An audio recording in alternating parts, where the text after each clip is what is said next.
Salut chers élèves, vous êtes prêts pour apprendre votre cours de classe? Quel sera le sujet d'aujourd'hui? Que retrouvez-vous dans cette phrase? Cette phrase commence par quel et se termine par un point d'interrogation, donc ce sont les caractéristiques de la phrase interrogative. En effet, la phrase interrogative sert à poser une question et on va découvrir comment peut-on la construire. Astuce 1. Le point d'interrogation. D'abord, il est important de savoir que la phrase interrogative se termine par un point d'interrogation. Donc, la phrase interrogative s'achève par un point d'interrogation. L'astuce numéro 2. L'ajout de l'expression « est-ce que » devant la phrase. Voyons un exemple. La phrase déclarative « tu aimes le chocolat » devient « est-ce que tu aimes le chocolat ?» Phrase interrogative. L'astuce numéro 3. L'inversion du verbe et du pronom. Voyons un exemple. Toujours avec le même exemple. Tu aimes le chocolat? On inverse le verbe aime et le sujet tu. La phrase devient aimes-tu le chocolat? Et n'oubliez pas le point d'interrogation. Est-ce que cette phrase interrogative est complète?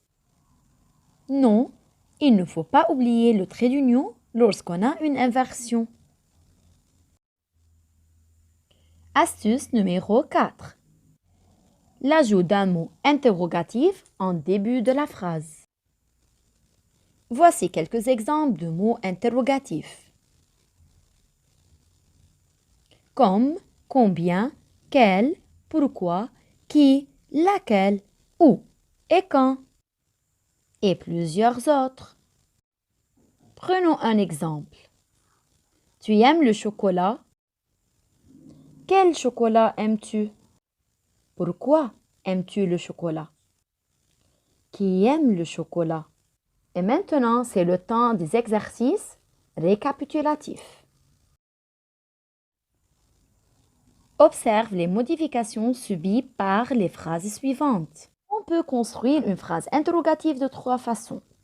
Le crayon est bleu, sujet plus verbe plus un point d'interrogation. Donc, c'est le registre familier. Si j'ajoute « est-ce que », la phrase devient « est-ce que le crayon est bleu ?» C'est une phrase interrogative et le registre est courant. Dans cette phrase, le crayon est-il bleu? On a inversé le verbe est et le sujet il. C'est le registre soutenu.